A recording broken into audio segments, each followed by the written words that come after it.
Salut tout le monde, alors aujourd'hui je vais essayer de vous montrer comment on fait un bracelet en macramé, donc avec ce genre de nœud là où il faut passer un coup d'un côté, un coup de l'autre. Donc ce que vous allez faire, en fait vous allez prendre votre fil, admettons là je prends mon fil de droite, je le passe sur le fil du milieu, ensuite je prends mon fil de gauche, je le passe sous le fil de droite et sous le fil du milieu, et ensuite je tire en gardant le fil du milieu le plus droit possible pour pas que ça vrille. Si vous avez commencé à prendre votre fil de droite, quand vous allez le refaire, vous prenez votre fil de gauche que vous passez sur votre fil du milieu et votre fil de droite, vous le passez sous votre fil de gauche et sous votre fil du milieu et vous tirez. Donc c'est toujours ça, c'est un côté puis l'autre, un côté puis l'autre, sinon ça va tourner sur votre fil.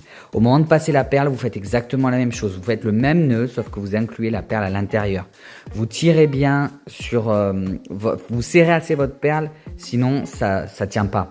Sinon votre perle elle se balade et c'est pas joli au niveau de la vision.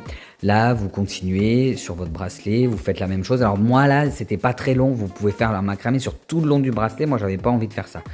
Une fois que vous avez fini, vous coupez et vous brûlez le bout de votre fil, sinon il va se défaire. Là, pour les fermetures, vous faites en sorte que votre bracelet soit assez long. Un bracelet de taille classique, c'est 18 cm. Là, comptez un peu plus grand pour qu'il y ait la place quand même de tirer sur les fils. Et en fait, à la suite, vous faites des nœuds au bout. Voilà. Et pareil, hein, vous faites de chaque côté, vous faites en sorte que ça soit de la même taille. Vous brûlez le bout de vos nœuds pour que ça tienne. Et après, pour les fermetures, donc ça va être une fermeture avec un nœud coulissant. Vous allez partir de la même manière, vous allez refaire vos nœuds comme tout le bracelet. Hein. Vous allez partir comme ça, donc serré, sauf que votre fil du milieu, c'est votre bracelet. Et vous allez partir un coup d'un côté, un coup de l'autre. Moi, en général, pour les fermetures, je fais 6 nœuds.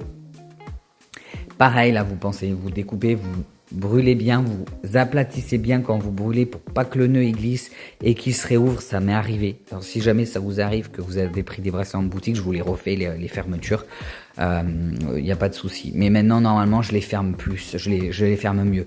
Donc là je m'étais trompé, hein, j'avais fait, il est inégal, hein, d'un côté c'est plus long que l'autre. Vous pensez bien à calculer, à compter vos nombres de nœuds, sinon ça va pas être égal. Vous pouvez rajouter des petites perles juste avant vos nœuds de fin pour que ça soit un petit peu plus joli. Bah voilà, là je vous le montre, j'ai fait ça avec celui-là. Donc lui là, il est égal, il est mieux, il est plus digne celui-ci.